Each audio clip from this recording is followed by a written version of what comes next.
जाजपुर उपजिलापाल कार्यालय सामने धारणा देती आदिवासी सांताल समाज। जाजपुर जिला कोरेई ब्लॉक व्यासनगर तहसिल अधीनस्थ गहिराकाड़िया अंचल आदिवासी क्षेत्र में जंगल अधिकार आईन कार्यकारी होन शताधिक आदिवासी माने उपजिलापाल कार्यालय आगे धारणा देते। सिविल सोसाइटी फोरम सभापति विश्वनाथ पात्र और आदिवासी सांताल समाज सभापति चूड़ामणि सोरेन नेतृत्व में शताधिक आदिवासी माने गोटे प्रतिवाद शोभायात्रा उपजिलापाल कार्यालय में पहुंची नाराबाजी करने सहित धारणा देते। तुरंत समस्यार समाधान नहेले आगामी दिन में आंदोलन पर चेतावनी देते। आम 2023 रे जंगल अधिकार आईन आधार रे ग्राम सभा कलु एवं ग्राम सभा जरिया रे एप्लिकेशन फॉर्म सब कलेक्टर को दुई थर दि जाइछि। ता बाद स्थानीय तहसीलदार ठू जंगल विभाग राजस्व विभाग समाज मंगल अधिकारी समस्त को आज्ञा निवेदन करिछु आपर विचार करिया पे।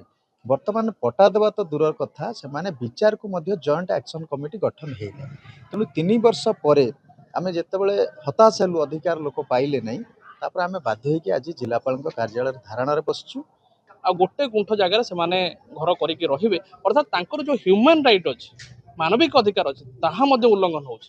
तो पट्टा 69 फैमिली अप्लाई करथिले 2023 मसीह रे 25 फैमिलीज को देइछंती आ मात्र गोटे गुंठ पट्टा देइछन। तो आम डिमांड करछु जो आपनकर 4 एकर पर्यंत चाष जमी से माने रखी परिबे बेली बा नियम अछि। आपण एफआर एक्ट कहूँ 4 एकर पर्यंत 4 हेक्टर पर्यंत अर्थात 10 एकर पर्यंत चाष जमी से माने अख्तियार करि परिबे बा निज चाष करी खाई परिबे। किंतु ताहा आज पर्यंत लागू हेनी गोटे गुंठ चाष जमी दे देकरी माने प्रशासन पसि जाइछ।